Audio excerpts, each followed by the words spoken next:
to the Fit and Fabulous podcast with Dr. Jaime Seaman.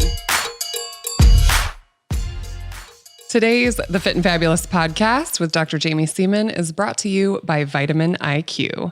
Let's talk about vitamins. You guys know I'm a huge advocate of a nutrient-dense diet, but sometimes we have nutrient gaps that need to be filled with a multivitamin, or in case of pregnancy, nutrient requirements that increase dramatically.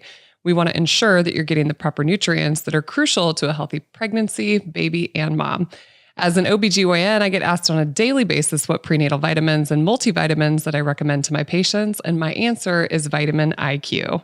Vitamin IQ provides intelligent supplements by focusing on a science-backed premium formulation using natural bioavailable vitamins and essential chelated minerals that your body needs for optimal health and wellness. They take a science-backed approach with scientific substantiation as the foundation for every product they make. Their multivitamin is formulated to meet 100% of daily nutrient needs for the FDA's latest guidelines and designed to support heart, brain, and digestive health.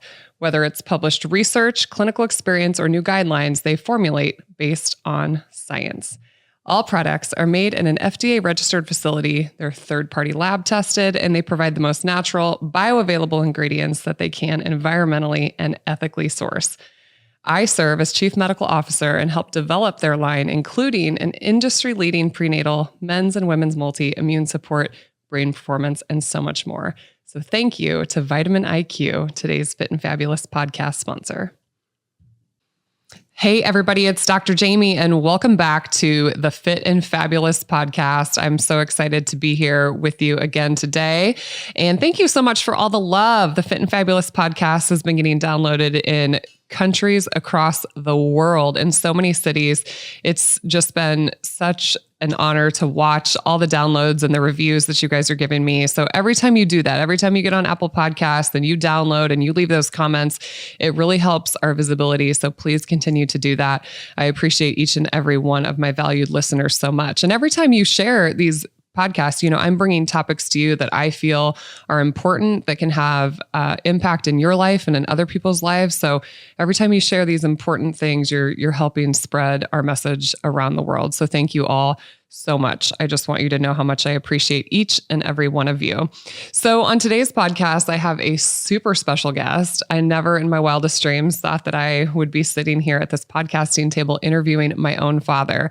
But I called him up, and I've been thinking about this for a while, about having him on, because this isn't something that he typically does.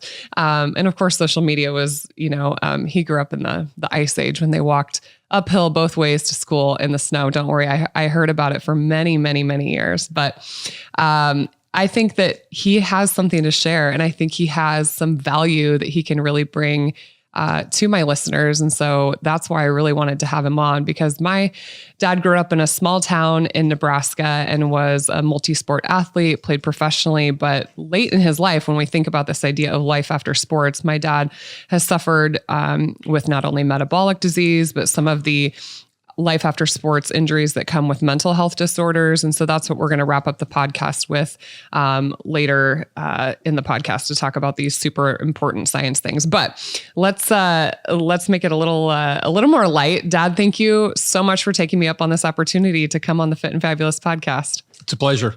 Didn't think I'd ever be able to do this. I mean, what are the odds? Here we are in 2021 that we're sitting at this podcasting table talking to people around the world. I'm a born and raised Nebraska girl, haven't left the state. My dad kind of has a similar story. He only lived out of the state for, a brief stint when he played professionally, but he grew up in a tiny town in western Nebraska. For those of you that don't know geography, Dad, what was the population when you were growing up? Population in Alliance was probably between 5,000 and 6,000. Wow. 5,000 to 6,000 people. And how many people were in your graduating class? 152. Okay. Now, at the time we graduated, there was a Catholic high school that is no longer in existence. I think the Catholic school now runs through 8th grade, and then they funnel everybody together. But we did have a Catholic high school at that time, so there were more seniors in town. But in our class, there were 152. Okay, so tell us what it's like growing up in tiny town USA, essentially, because I think there's people, listening in these like huge cities, and they know nothing more than like millions of people in their city. And what is small town life like in Alliance, Nebraska back in the 50s and 60s? Well, you don't miss what you don't know you don't have. So in hindsight, we got to be more mature when we had to make decisions about alcohol. Were there any drugs there? I didn't know. I didn't do any of that, but I assumed possibly there was the beginning of that. I graduated from high school in 1970 and then went down to university and got a big awakening to what was available socially and chemically and all of that. So it was very interesting. But in hindsight, talking to other classmates and stuff, we were probably very fortunate to grow up in Alliance. We had a lot of parents. To say you had a nuclear family, every person in Alliance was basically like a parent. So we were very fortunate. Yeah. How old were you when you first started playing sports? Do you remember? Oh gosh, first age I was to play organized was 9 years old. But we played. We didn't have the cell phones. We didn't have the 15,000 channels on TV. You had to get the neighborhood guys together to play. And so it was prior to that. We'd play the sport du jour. If it was football season, we played football. Basketball season, we played basketball. We'd golf and track. And it was like, what time of year is it? Yeah. So what sports did you play in high school? High school, I played football in the fall, played basketball in the winter. And then I was exposed to golf probably before any other sport. I remember going out and caddying for my father and then always wanting to play. And I played my first 9 holes of golf the day before I started kindergarten. So that was at a very, very young age. Okay. So played 3 sports, but kind of playing golf.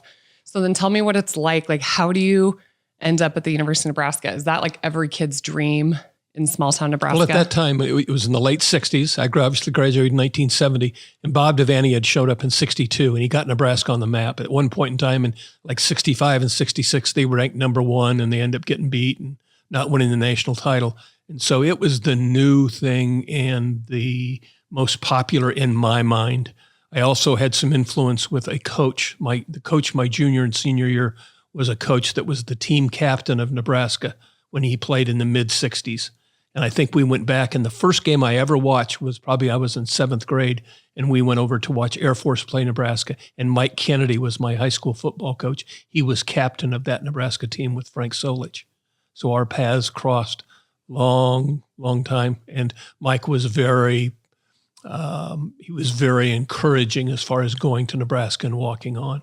Yeah. He couldn't believe I didn't get a scholarship. And when he didn't, he said, you'll have no problem. But you were really good at other sports, right? I mean, basketball. Yeah. Golf. I was the first golfer in the state of Nebraska in Class A to qualify for the state high school golf tournament 4 years in a row. Yeah. Incredible. So then you decide to walk on at Nebraska. Yes. Turn down any other, opportunity for scholarships elsewhere and go to Nebraska. And what's it like on day one? You're small town USA. Here you are down at Nebraska. And for those of you that don't know, Nebraska doesn't have professional teams. They didn't back then. They really still don't. I mean, there's been some kind of semi-professional, and some farm teams that have come in, but really Nebraska football is it. That's what we have in the state of Nebraska. So, and back then they were it's no other Division I football either. Like other states have other Division I schools. It's the only Division I football program in the state. Mm-hmm. Mm-hmm. Okay. So you show up down there. What's it like? What's your freshman year like down there? I had to register late for classes, got a hodgepodge of classes with no major. You're trying to swim as fast as you can to keep your head above water. Mm-hmm. You've got the football program. You've got all of these scholarship kids. And Randy Borg thought he was great. I was all state in football and all state in basketball and golf. And you figure out real quick, every one of these kids down there was the best in their conference. Yeah. There are no bad kids down there. And there's a bunch of them. And so you try to figure out how to be noticed. Mm-hmm. Just work your tail off, keep your nose to the grindstone, try to be noticed. Yeah. And we had a 4-game schedule my freshman year. Played like a freshman team. Is that what you mean? Played Iowa State's freshman team. Because we don't have that now. Yeah. We played Iowa State's freshman team. We played Kansas State's freshman team, Missouri's freshman team, and we went out and played McCook Junior College, who was ranked 3rd in the nation. And they're all older kids, and they thought they were going to walk all over us. Yeah. And we beat them like 38-6. Super cool. Tell me what the nutrition is like. So when I played at Nebraska softball, of course, decades after my father, and we have a nutritionist, we have this training table.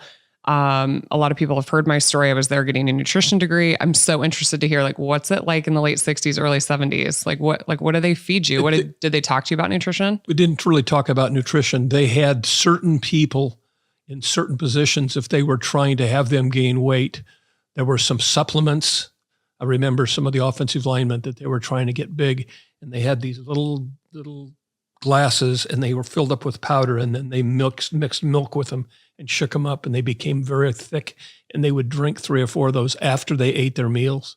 Interesting. And so probably protein supplements. Yeah, some protein supplements or something, but it really wasn't, there wasn't anybody that was restricted on diet. They were trying to lose weight. They had some guys, they were trying to gain weight, mainly in the offensive defensive line. Epley was starting the weight training program then, and some of the junior college kids they brought in from the West Coast brought in steroids. Now, steroids were brand new. They were not illegal, but they were brand new. They didn't give them to the defensive backs. They were worried about us becoming big and bulky and slowing our speed down. That was how infantile their knowledge base was. Mm-hmm. But that was the beginning of those coming in. Okay. So people were starting to use steroids. We're starting to see like these whey protein supplements, but really it was about size. It sounds like if you were a certain position, you should weigh this much or be this big or bigger and faster and better. Yeah. Did they have like did anybody cook for you or oh yeah, you there were was literally, a training table. Okay, there was a training table. It was over in Selleck Quadrangle, mm-hmm. and only scholarship athletes left that ate there. I lived in a fraternity house my freshman year, and I'd walk across campus with the rest of the freshman team, and then they would always take a right and go into Selleck Quadrangle, and I'd take a left and go find dinner for myself. Yeah. So nobody appreciated training table more my sophomore year than me because I didn't have it my freshman year. So what kind of stuff did you eat in college? Anything I could scrape up and find. Yeah, but real bad diet. So it was bad. Oh yeah, fast food. Like what was diet? Yeah, fast food. Cheap and whatever easy. I could find. By the time I got out of practice and got out of meetings and went over there, training table was open, for 3 or 4 hours for the different schedule of different athletes. Yeah. What kind of stuff did your mom feed you at home? Like, was that a difference going from like home cooked meals to college? We had breakfast, lunch, and then whoever got home I had a brother that was a freshman when I was a senior, and whoever got home first got the better meal on the evening meal than the other one. Because if you were second to show up, you got stuff to eat, but it wasn't in the volume that you were if you got there first. It was always kind of, I got home first, and then my brother, good. I get a good dinner tonight. Yeah, interesting. We were both in practices, obviously. So you had kind of mentioned Boyd Epley, really one of the kind of pioneers in strength and conditioning as far as, bringing this into college sports and so kind of tell me, what was that like? Like, what was your weightlifting program or conditioning program like when you're at Nebraska? We had a off-season and in-season weight training program. They had instituted mandatory winter ball, they called it. When we show back up from our break after playing our bowl game, it was around January 20th, the third week in January. And between there and when you could start your 20 practices outside for spring ball, they had mandatory winter conditioning. And there was some weightlifting aspects involved with that. And so they did progress past that. Prior to that, Nebraska had a voluntary program. Well, if it was voluntary, kids weren't going to do it. Right. And so then Nebraska was getting kids. beat. And then in 70 and 71, they won the national titles. And Coach Osborne, as a graduate assistant at that time, was very instrumental in getting that not voluntary. It was command winter conditioning. Yeah, because they could see that, it made a huge difference. And then we were in better shape in reducing reducing injuries. Right. We went through our entire season in 71 with 13-0 and won the national title. We lost one starter for one game due to injury. Carl Johnson tweaked his knee down at Kansas State and didn't play against Oklahoma. But defensively and the rest of the offense, nobody was injured. Yeah. They always said if they could figure out how they did this, they'd bottle it. But I think a lot of it had to do with us. We were in good shape. Yeah. Interesting. So for everybody on YouTube, you can see this little placard we have back here with this Nebraska football helmet. And of course, back then the helmets were like a lot more rudimentary. Like what's it been like watching like the change of like uniforms? If you watch the helmets in college athletics, watch the helmets on NASCAR helmets. A lot of the angles and little protrusions and stuff that you see on NASCAR have migrated now into the football helmets. There was a company called Riddell, and we used Riddell cleats and Riddell helmets. Used them in high school. and went into the colleges. I had some problems with concussions, and they had a new air helmet where they had 3 different areas where they could blow up internal compartments and have it customized basically to your head. And I used one of those my senior year in high school, and then got one my sophomore year down at Nebraska because of my incidence of concussion. Yeah. So, okay, what was that like? You get a concussion and they're like, just get back in there? Like, was there any sort of protocol? In the famous words of Mike Corrigan, who was our offensive backfield coach, so one of his running backs would, quote, get a concussion. We called it getting dinged. Mm-hmm. And I remember Corrigan yelling at Snitz and Sullivan, our trainers, tape an aspirin to his helmet. He'll be just fine. Mm-hmm. Interesting. So the mentality was a macho, it's not going to knock me out. Mm-hmm. It's no big deal. Yeah. And now they err on the side of caution, and I would trust my kids to play more now than I would back when I played, because there is a lot more understanding.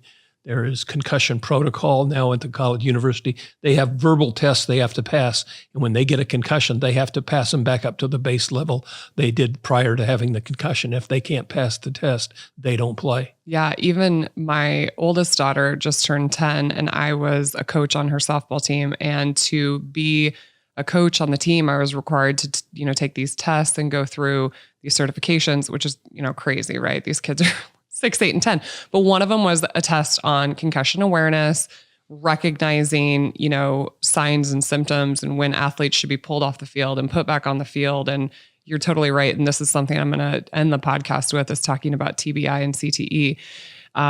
Because back then we just didn't know. Like, did they ever scan your head? Like, did you ever? I went one time. I had some incidents of multiple concussions, and they had my wife, who was my girlfriend at the time, drive me up to the med center, admit me under an assumed name, and do some brain studies. Mm-hmm. And Karen went back and found the records under a John Doe. Interesting. When I was admitted into the hospital for some studies. The only way I would agree to it was we did it on like a Wednesday night, and we had a game at Missouri on Saturday, and I made them promise they wouldn't keep me out of the game. Mm-hmm. Interesting. So I would volunteer. Yeah, you guys were like celebrities back then. Go up and get to do the brain studies. Yeah. So anyway, this helmet that we have behind us is from the 1970-71 national championship. So my dad has a national championship ring. You should show the YouTube people your national championship ring. So tell me, what's that like as a 18, 19, 20-year-old kid? It's pretty heady stuff. And at the time, you also were a little bit naive in the fact that that's what we set out to do. Nebraska had won it the year before, and they had kind of backed into it with having 3 other teams lose on New Year's Day. In this game, we were number 1 the entire season. At the end of the season, we were ranked number 1. Oklahoma was ranked number 2. We beat them down at Oklahoma. Colorado was ranked 3. We beat them. Alabama was ranked 4th. We beat them. If we'd been in a playoff system, we wouldn't have had to play all those teams. Yeah. But we beat 2, 3, and 4 and beat them soundly. Yeah. And so it was pretty simple. And so we were pretty full of ourselves and came back. And but I've heard this a million. My dad likes to tell stories, you guys. So if I just let him keep talking, he'll just tell you story after story. But he's also told me you were the only team that beat the Las Vegas spread, right? What did Bob Devaney say about that? Devaney at our banquet said, "Gentlemen, the university professors say I don't teach enough, and I want to teach you a lesson for life." We were 13-0. We got our national championship rings. We achieved all of our goals. 13-0, gentlemen, is great. 13-0 against the spread, gentlemen, that's called job security. That's so cool. That's so cool. But our coaches were making $30,000-$35,000 a year. Yeah, they weren't making any money. Like for us, were they betting on your games? Like, you bet they were. Now, the statutes, betting on your own teams have limitations of past, but I'm not telling any secrets. But of course they were. If you were on first team defense and you were a 35-point favorite, and we were up by 40 points at Iowa State, and Iowa State crossed the 50-yard line, Kiffin used to say, the old man's rules, don't take your tape off until I tell you to. Yeah. And that was code for if they go past the 50-yard line, first team goes back in, because we're not letting them score because we have to cover this game. Oh my gosh, that's so funny. That's incredible. Yeah. Oh, how the times have changed. Times have changed. Yeah, even in medicine, I think about like the way things were done 10, 20, 30 years ago. It's just cool to see how the sport has evolved and most of the time for the better. Yeah. Yeah. Very much so. So then you left Nebraska and had a short stint playing professionally. I wasn't drafted, signed as a free agent, came in, broke every bone in the back of my left hand covering a kickoff, got put on injured reserve, knew exactly when they got me off of injured reserve, they'd made a trade got picked up Kent Salter. And so I knew that they were going to cut me, and I did. And Coach Kiffin offered me a job back in Nebraska. I was Vince Ferragamo's first coach at Nebraska. I was in charge of the scout team the year he traveled in from Cal. So I had a wonderful experience coaching at Nebraska. And did that for a while. Yeah. And then a little stint with the Redskins. Yeah. So, so you met Mom in college. My mom was like, "Are you going to talk about me?" I'm like, well, I don't know. How much do we like you? We were having a little quiz when my dad came. My mom was here watching the girls. And, so, how many kids were you guys going to have? We didn't talk about that. John O'Leary was a friend of mine from Port Washington, New York, a real crazy Irishman. And we went down to a local establishment. There were two girls sitting down there. They were roommates at the DG house. We went over, we were full of ourselves. We went over and introduced ourselves. And John O'Leary and I ended up marrying those two girls. Both those girls. Yeah. Many years later. That's how we met them. And didn't Mom say you no-showed for a date or something? She had a date set up. Oh, she had a date. She got stood up. And she broke it. She had a better offer. Oh, how the tides turn. I love it. I had no idea who that was sitting in the local establishment, Diamond Bar and Grill, when I went over to introduce ourselves. Larry and I did. So after you, real quickly. So you probably heard my podcast with Eric Crouch. So I had another Nebraska great on. And what are your thoughts about monetization with these athletes? Well, if you're paying coaches $6 million and you're having home games with 92,000 people at X number of dollars and all of the money that they're generating, doing all this on the backs of amateur athletes is not fair. Mm-hmm. Now, I'm not sure I know, and I'm not smart enough to know the answer. That was one of the few things that Ernie Chambers and Tom Osborne ever agreed upon, was there is something wrong with college sports when you have football and even men's basketball. By the time you get to March Madness, they're making a ton of money on the backs of these college athletes, and somewhere there needs to be a remedy. Yeah. Yeah. So now they make so much money. So now they're allowing these athletes to monetize off what we call name, image, likeness. Like, you definitely didn't have Instagram and Facebook back then. No. I mean, heck, I didn't even have it in college. I remember when my brother called me in college and said, "Hey, since you have a EDU email address, you should check out this Facebook." And I was like, I don't know about that.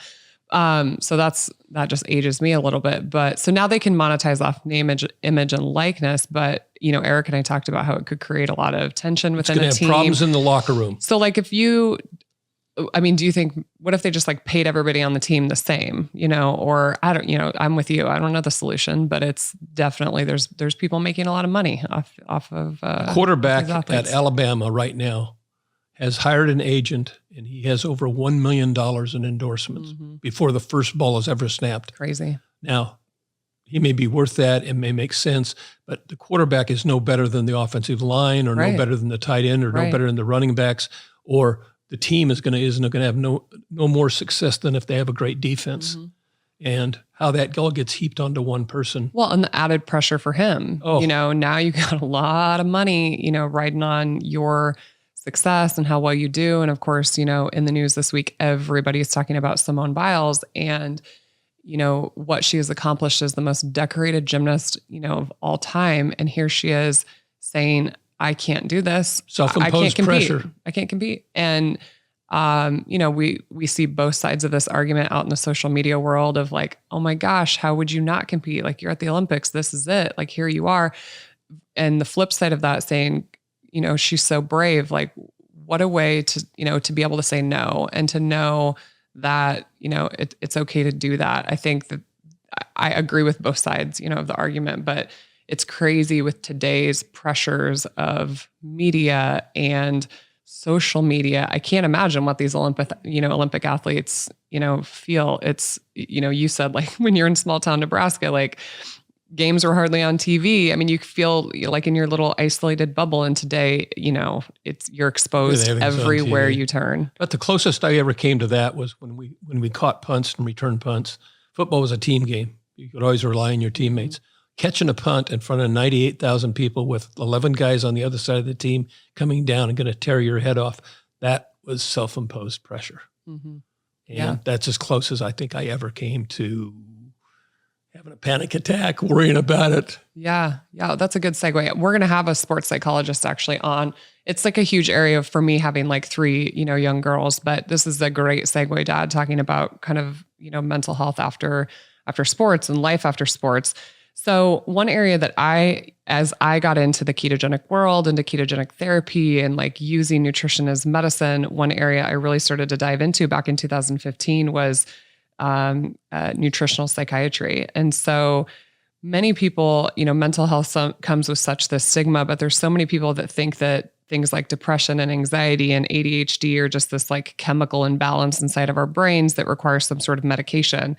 And going through my integrative medicine fellowship, my eyes were really open to all of these other adjunctive therapies that can be really beneficial for people with mental health disorders. One of those, of course, being diet, but, such great studies out there on exercise and Tai Chi and acupuncture and other herbal remedies. Like, are these really just chemical imbalances? Well, certainly medications can be helpful, for some individuals. And I'm one of those people that kind of lives in the gray zone as far as really understanding that Western medicine has its benefits, but also understanding that some of these alternative therapies can be a good, well-rounded, approach. And really the true thing is that we can actually change our brain chemistry with food, because the brain chemicals really can be influenced by these nutrients that we eat. And obviously this would have been a completely foreign subject to you, when you're going through as a college athlete, like, and I didn't even understand it, back in 03 to 07, the power that my nutrition could have on the way that my brain functions and the way that I feel. And you're right, you have these added stressors as a collegiate athlete with this level to perform. And, the idea of this nutritional psychiatry, I think, is such a new area that I think we really need to pour a lot of research into. We don't have a lot of mental health providers, period, across we're in a mental health provider crisis. Like in America, there's just not enough people with the steep rise of mental health problems that we've been dealing with around the world and in recent decades. But of course, these are diseases of civilization. And that's why I loved picking your brain on, what did you eat back then? Like, how did you train back then? Because we've had this industrialization of our human diet, and the public health messages want to blame animal protein and fat, for the predicament that we're in. But meat it's not a risky, like, new thing in human diets. It's this ancient food. It's very nutritious. It's a whole food.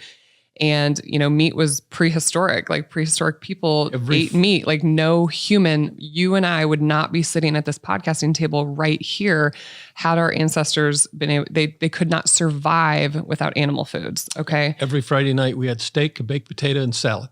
Yeah. That was home or on the road. Yeah. That was our meal Friday night for a 1:30 kickoff the next day. Right. And so plant foods, unfortunately, lack certain nutrients that are essential to human life. And most notably things like vitamin B12, which B12 supplements weren't even available, prior to the 1950s.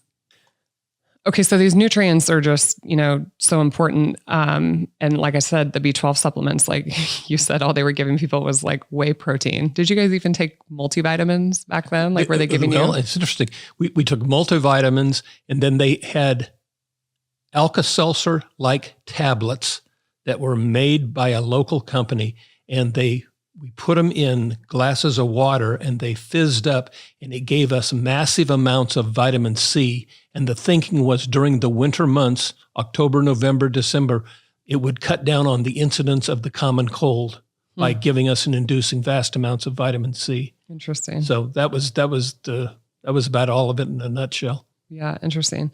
So, I mean, to be clear, there's other forces at play when it comes to mental health, but poor dietary quality is certainly a big thing. And there is evidence that connects food choices with disease-producing processes. I mean, we know this industrialized diet, diabetes, high blood pressure, mental health disorders. And so this interest in like ketogenic diets for management of a lot of conditions. And I'm going to go through some of them after I kind of pick your brain, Dad, about things that you've really dealt with. But they have been shown that there are imbalances in brain chemistry, and some of these dietary, choices that we make drive the neuroinflammation, they drive oxidative stress, they drive these neurotransmitter imbalances. They just make your brain feel sluggish.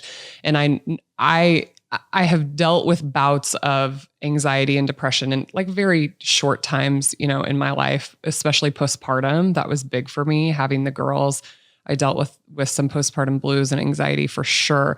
And I know that just kind of how I feel on a day-to-day basis when my diet is good, my brain functions better. That was one of the things I just loved about being in a ketogenic state and like using exogenous ketones, is I feel like my brain works on like another level. So talk to me, Dad, about when you leave Nebraska, you become an adult, you get married, you have kids. Like, at what point in your life, like, did you really start to feel like you were suffering from like mental health problems? It probably coincided with some of my physical disabilities that showed up afterwards because of athletics. I had both my knees replaced the same day, the same operation. I remember that. Yeah, literally like two, like not do one and do one later. Like he had both, like saw the femurs in half. December 15th of 2009 approximately was the date that it happened. Yeah. Still remember it. So I had both those replaced. I had 2 major back operations. They thought I had definable ALS, and they went and said, well, you do need 2 major back operations. Had those, had my left shoulder completely replaced.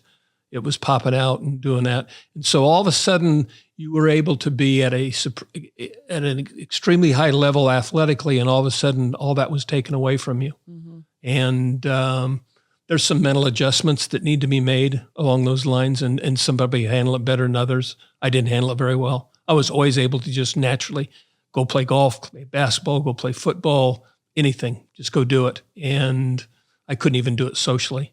Yeah. And I think that's something probably a lot of athletes deal with, is you have this like physical presence and this athleticism. And then of course, as we age, I mean, we just know it's inevitable. We're all aging. But watching you, it was this like gradual decline in your physical abilities. Yeah. And I think, all your family members would say it was like very much correlated, like your mental health declined when your physical health declined. And people from the outside might say, oh, well, he's, just sad that he can't walk and play golf like he used to. But, I think there was obviously a lot of other things going on underneath, because this is around the time you get diagnosed also with like high blood pressure and diabetes, right? And both my parents were type 2 diabetics. I think I was able normal BMI. I was able to stave off that with high amounts of exercise and burning calories in, calories out. I was able to burn off a lot of calories. Yeah. I think the other thing that is a component of it, and I don't know, I'm not smart enough to tell you what it is, was the consumption of alcohol. Mm-hmm. I didn't consume any alcohol in high school. First exposure to it was in college. And at the end, I was drinking every day to try to escape reality and to try to protect myself from pain. It was a false pain cursor. Yeah. So we know, I'm going to share some of the research, but we know people with like TBIs, traumatic brain injuries, chronic traumatic encephalopathy, have high rates of substance abuse due to their mental health disorders. And I had traumatic brain injury and some of these neurological problems, and was trying to mask a lot of it with alcohol. And when I got off the alcohol, it's interesting, the heart rate, the blood pressure, the A1c went from 8.1 to 5.1. Well, what he's not telling you is I beat him into submission to follow a ketogenic diet around the time he went sober. But yeah, okay. So you turned to alcoholism, problems with suicidal ideations. I mean, things were bad. And people with mental health disorders feel physical pain. And that was one thing I really noticed in you is, you feel, and it's hard because I can't ever put myself inside your body. I don't know what that feels like to wake up and feel that way in your mind and to feel that way in your body and to feel like you're trapped in a body, or a life that you don't want to be in. I'm just tearing up even kind of talking about it. Cause I've never been, at that level, but there's so many people. I mean, suicide is a real thing in America. And a lot of people don't want to talk about the problems that we're having with mental health. But, in ketogenic diets, I think could have such a huge impact because we know that those with mental health conditions have higher rates of physical illness and premature, mortality. Their lifespan is shortened by an estimated 10 to 30 years. That's like a real statistic that I found. And so it's such a huge thing. Okay. So tell me, I had been low carb ketogenic for like a couple of years. How long have you been sober now? March 10th of 2019. What was like, a little bit over 2 years, 2 years and 5 months. How do you decide? You just wake up one day? I woke up one day and said, it's enough. Mm-hmm. I've had enough. So just cold turkey. Went 2 years without going to any meetings. I started going to some AA meetings about 5 months ago. They've been very, very good. It's nice to to think you're in the boat with other people, all going the same direction. They're not judgmental. It's been very good. But I went 2 years without going to them. And Bob Newton, who's one of my sponsors, said, why aren't you going to meetings? I said, Bob, I don't need those people. I can quit on my own. I've gone 2 years now without. He says, Randy, you might not need those people. What if they need you? Yeah. And I never thought of it that way. Mm-hmm. And I spoke yesterday at an AA meeting and talked about how good the people at the meetings are for me and how I look forward. I try to go to 2 of them a week, Tuesdays and Thursdays, and try to go to 2 of them a week. And met some very wonderful people there, have some great friends. That's amazing. And it's been very, very positive for me. It's incredible to create that tribe, that like circle of influence. You guys hear me talk about all the time. So, okay. So you're a little hard-headed. We established that. So, but not hard-headed enough to not take me up on my offer to go low carb. So, I know you and Mom are kind of like trying to do it together and, she had her own, health issues. Yep. What is your, when I say ketogenic diet, like what does that mean to you when I'm like, Dad, you need to go on a ketogenic diet? I try not to eat any carbohydrates. And there are some, when I had the monitor on, I could go through and test different. Yeah. So we put a CGM on you. He was a diabetic. How high was your A1c? Like 8.1. 8.1, you guys. He was diabetic, hypertensive. I'm talking like multiple hypertension meds. My weight was like at 249. 249. Blood pressure's like, not even kidding, 190 over whatever. I had some of those readings. It was high. I remember those. Oh, yes. He was sick. Yeah. Okay. So I'm like, Dad, you got to go keto. Don't eat carbohydrates. Don't eat potatoes. Try to eat high protein. Fat is not a bad word. There were some interesting things when I had the monitor on that I thought were really good for me. Eat an apple. Apple a day keeps the doctor away. Eat an apple. The glucose in there would spike my blood sugar. Mm-hmm. So I don't eat apples. Eat blueberries. Eat grapes. Have vibrant colors. Jaime semen. The more colors you have on your plate, Dad, the better the meal is for you. Oh, now that's so untrue. Now my plate is the color of steak and butter and shrimp that eat the rainbow crap. I don't have anything against people that want to eat fruits and vegetables. Yeah, I was so worried going out to eat dinner that I wouldn't have anything to eat, and nothing could be farther than the truth. I can find something. You were scared. I could find something on any menu that be eaten and be satisfying, fulfilling, no problem. Yeah. It's not limited. So you go sober, you go keto, you get off of your blood pressure medications. What was your most recent hemoglobin A1c? 5.1. 5.1, you guys. 8 something to like 5.1. How do you feel? How do you feel a difference in your brain and how you feel and function when you eat better? It's much sharper. There's still a few things I can't remember, but I remember things that just, I can pull up people's names, people's faces much quicker, use different adverbs, different adjectives. I can just tell by my vocabulary, if nothing else, is expanded. Mm-hmm. And it's because of a better mental outlook and a better mental function. Yeah. And I attribute it to a lifestyle. It's a lifestyle change. Yeah. Do you feel like there's other benefits that you feel or see in your body since being low carb? I can't work out anymore. Can't lift high weights. So I used to like those barometers, but right. So you can't use that as like a measure, like, oh, you're not like pushing more weight in the gym, I couldn't right? be able to, because of your physical. Couldn't lift 285 how many times, and those things. I remember the big plates are 45 pounds, the bar and everything's 45 pounds. Yeah. Add them all up. Used to, go for personal PRs and then do in season, do high rep. But you feel like your pain, like what is the difference that you felt? Well, it helps with inflammation. It helps attack that. Right. I'm not pain free, but I'm at a pain level that I can get through life and be fulfilled. Yeah. So reverses diabetes, reverses hypertension, has helped with, mental health problems, which we'll talk about here in a minute. TBI and CTE can be chronic, but can be definitely an adjunctive therapy. Less pain in his body, feels like the brain works better. And that's because ketones, and I've talked about this before, have this anti-inflammatory effect. And that's why they're so good for the brain. And that's what I want to segue into, is how do they help the brain? So we talked about the nutrients. Obviously, you need B12 and things like that for your brain to function.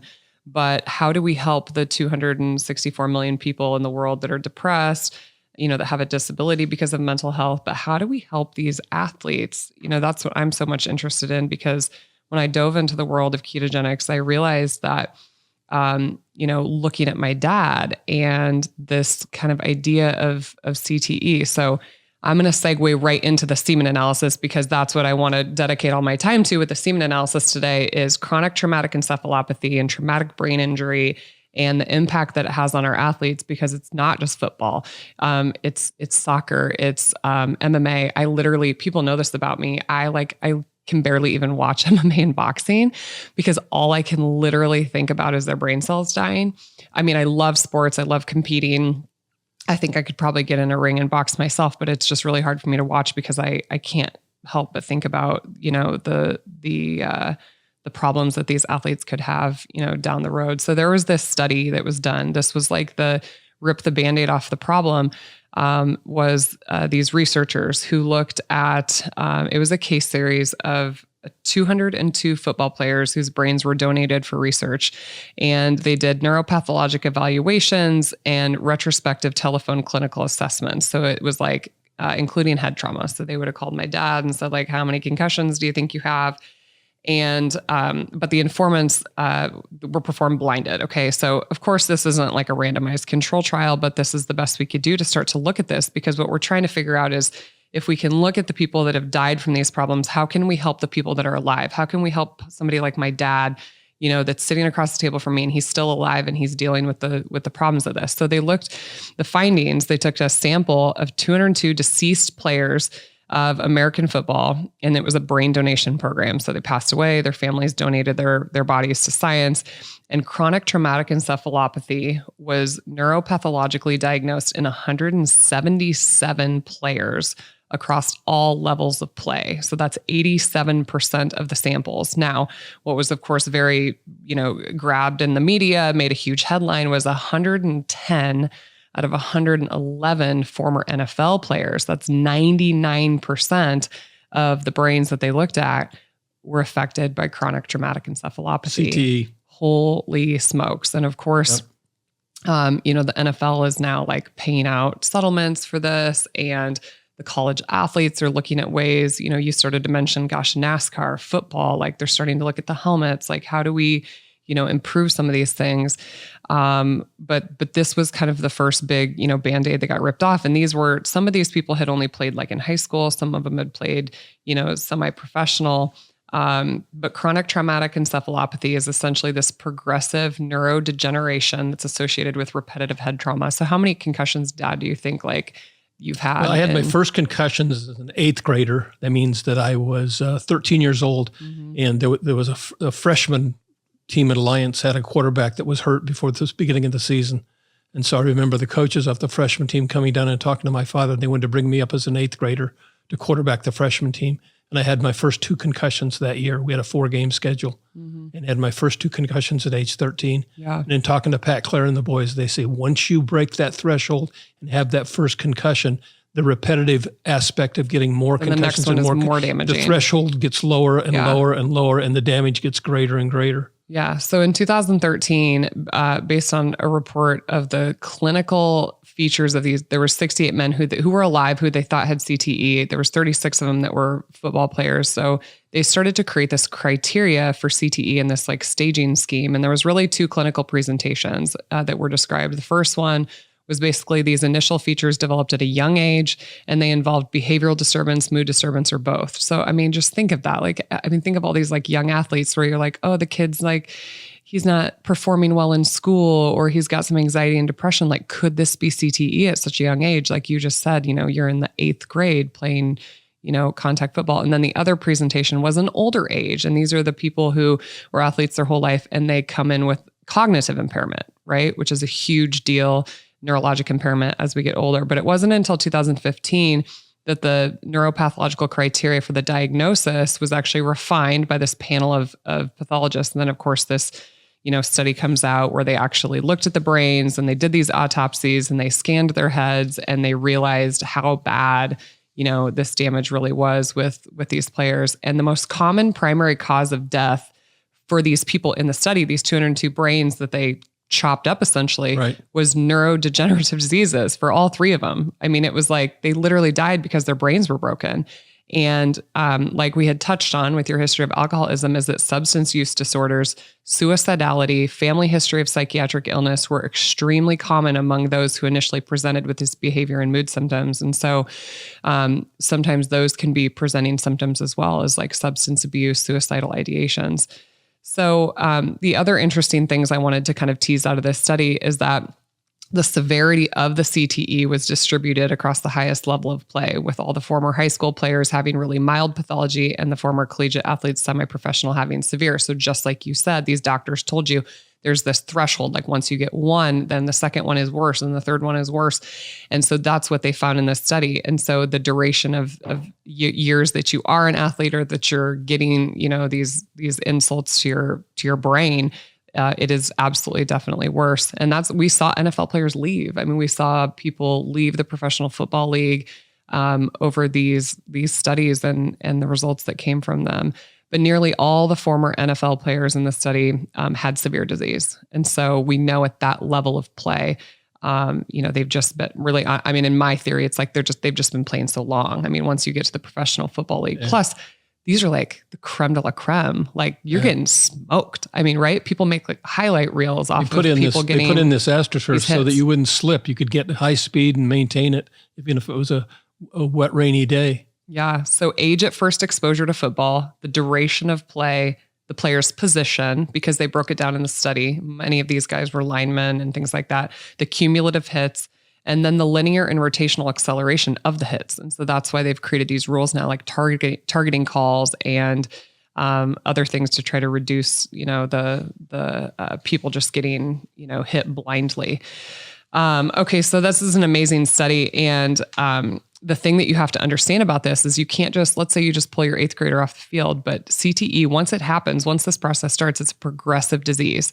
And so they have a progressive clinical course. Once it's diagnosed, they have a progressive clinical course. It's hard to stop it.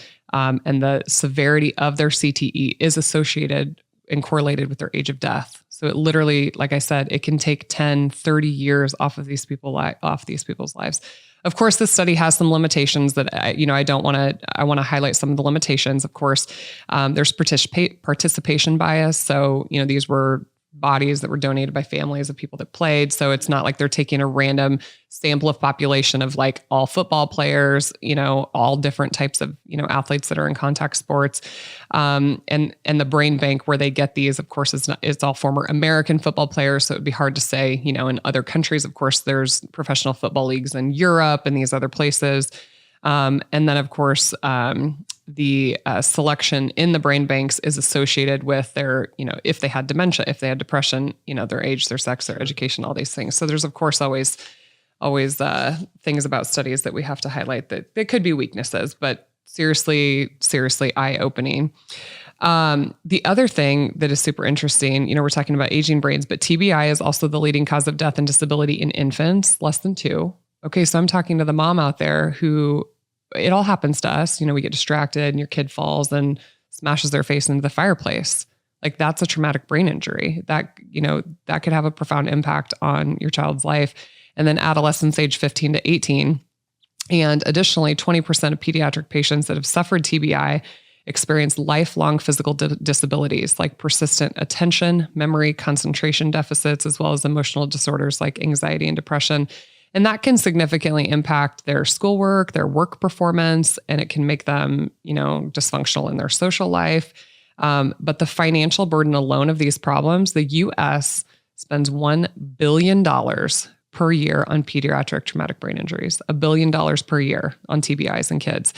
And the NFL, like I had said, they're paying out $250 million and counting for their settlement with former players that are now experiencing, the long-term effects of CTE. It shows you how much money they have.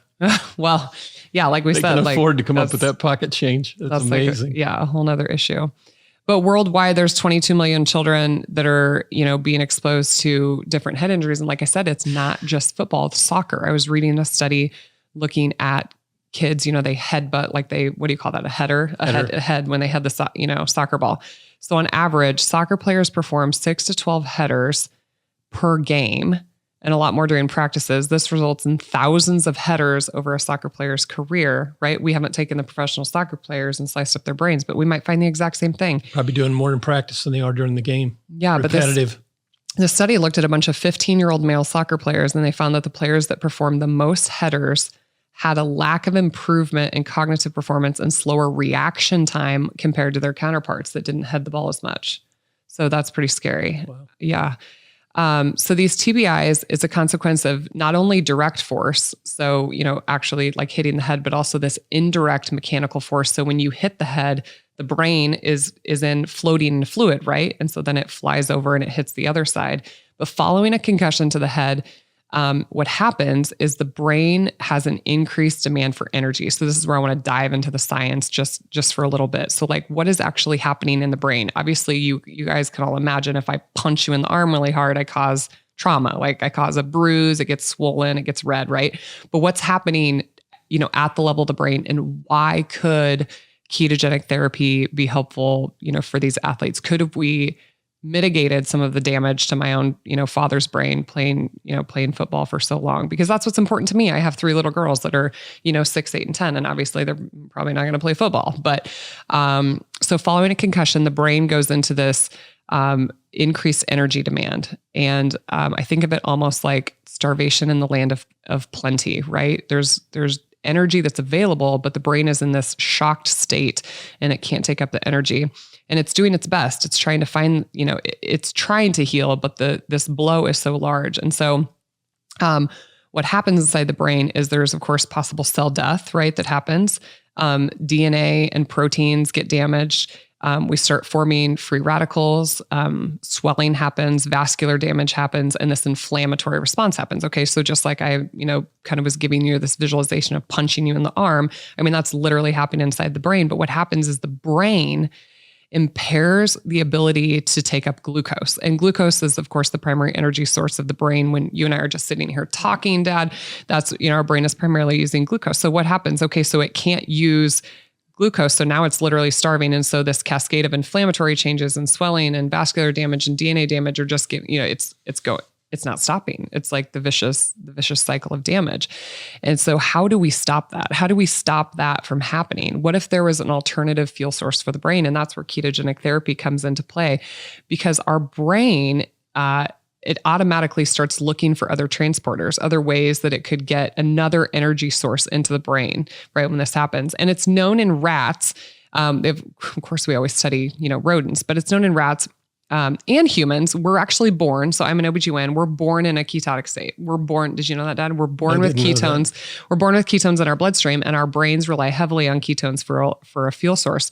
So they did this study and found that after a traumatic brain injury, certain transporters that transport ketones are actually upregulated. So the brain is actually looking for a way, and it's through the MCT2 transporter that it can transport ketones. And so you upregulate these transporters immediately when you get hit in the head. But what does every athlete do? They run over to the sideline. Okay, sit down. Okay, here's some Gatorade, right? So they hand you this sugary drink. Here, drink something. And or your kid, gets socked in the game, and then you're like, hey, good job, son, let's go get some McDonald's or whatever. And you're eating all these carbs and all these sugars, and the brain is literally starving, and it's laying down these transporters, and it's looking for some other fuel source that you're not giving it. And so the reason that ketones can be really beneficial in these situations with traumatic brain injuries is that they provide this alternative fuel source so that the brain isn't literally starving. And we know that when ketones get burned, they improve mitochondrial function. They make more ATP per molecule burned compared to glucose. There's less free radical production when the ketone molecule goes through its metabolism. And ketones are directly anti-inflammatory. So ketones inhibit an inflammasome called the NLRP3 inflammasome. Okay, so you're like, great, Dr. Jaime, this sounds wonderful, your theory. But it's like, have we used it in clinical practice? Like, is anybody actually looking at that? Well, back in the early 2000s, there was a study showed that infusing ketones, beta-hydroxybutyrate, they infused this BHB following a traumatic brain injury in rats. This was a rat study that resulted in improved energy concentration, so more ATP. And then future studies were kind of built looking at more rat studies, and that the ketogenic diet decreased the size of the lesion in the brain when there was an insult to the brain, and then it improved the cognitive and motor function and decreased the amount of cell death in the rodent model. So that's great. Can it apply to humans? So as we get older, what I think is that ways that you get your brain to utilize these ketones is through exercise. We know even just walking after meals increases the utilization of these ketones, but ketogenic diet and periodic fasting or the use of exogenous ketones could be an adequate way to overcome these energy deficits. And we're just now starting to look at it in adults, and they're using people, military veterans that have suffered traumatic brain injuries. But really what I want you guys, the take home message that I have is that it's really clear that a traumatic brain injury, chronic traumatic encephalopathy is an energy crisis. It's an energy crisis within the brain that impairs the metabolism immediately after it happens and up to several months after the insult. So it's not just what you do right when you get off the field, but it's what you do for the next 2 to 3 months. And in adults, it seems to take longer to increase those tunnels that I talked about, these MCT transporters that transport ketones. And so if you're a kid, what would I do? What would I do if I was my dad and he's an 8th grader out playing on the football field? Well, first of all, what I would probably do is that I would, if I got hit in the head, in this day and age, we have access to exogenous ketones. I'd probably immediately get some exogenous ketones into my system. And then I'd probably practice a ketogenic diet or intermittent fasting for a long period of time after my injury. Now, if you're an adult experiencing these, it takes longer for you to adapt. And so that's why for me as an adult, doing intermittent periods of ketosis, I think is important to give our body that metabolic flexibility. Obviously, I'm not playing contact sports, but who knows? I mean, how do I know that I don't, running up the stairs to deliver a baby and fall and smack my head on the stairs? I mean, there's always a possibility that we could have a traumatic brain injury. And we always have to be thinking for these athletes about life after the game. Because if one person listens to this podcast and can prevent the long-term effects of being in my father's situation, because I mean, like, I'll be honest at it, like your brain, we don't have a cure. Like I don't have anything special I can give you that can like regrow these areas of your brain, that have suffered this trauma. But we know that a ketogenic diet can help these people function. We know, looking at some of the new research on Alzheimer's and Parkinson's and all these other neurodegenerative diseases, it's the ability of the brain to utilize glucose efficiently and effectively. And a broken brain cannot do that. But we can circumvent that with use of ketones and ketogenic therapy. So it's something that could be so valuable for so many people. So that's the semen analysis. I think that for broken brains, we need to be, looking at ketogenic therapies, and it's an absolute, is it sustainable? Like, well, I could go on. Yeah. No. Yeah. And then, because you thought it was going to be hard. Like there wasn't going to be any food available. And I had all kinds of preconceptions. The intermittent fasting, I enjoy that. I don't enjoy the fasting part of it. I feel better. You feel better when you fast. I feel better post fasting. And can tell the benefits of it very dramatically. So what's your favorite keto meal? Favorite keto meal? Yeah. We have a lot of steak. Yeah. Broccoli. Man's diet. Lots of steak. Yeah. What's your favorite vegetable? Either asparagus or broccoli. Yeah. Okay. You're the tree. I'm the apple. I feel the same way. Cruciferous veggies are pretty good. I can't say I ate a lot of Brussels sprouts growing up, but I don't mind some like sauteed Brussels sprouts. But I've learned. Karen fixes them. I try them. Steak and eggs. And, Steak and eggs. Okay, so one last question, Dad, before we go. What's your prediction for Nebraska football this year? What's our win-loss going to be? They'll be much improved. What are Scott Frost and the boys going to be able to accomplish? They'll be much improved. I need that to translate into wins. And they need to win some games they're not favored in. Yeah, we laughed about Las Vegas. They need to win some games. They need to beat the spread. They're not favored in, and that's going to be the difference maker. Okay, all right. Well, go Big Red. That's I think my dad and I can agree on that today. Very much so. Thank you guys so much for listening. Make sure you download this podcast, leave us your reviews. You guys know how much I love and appreciate each and every one of you. So have a good day.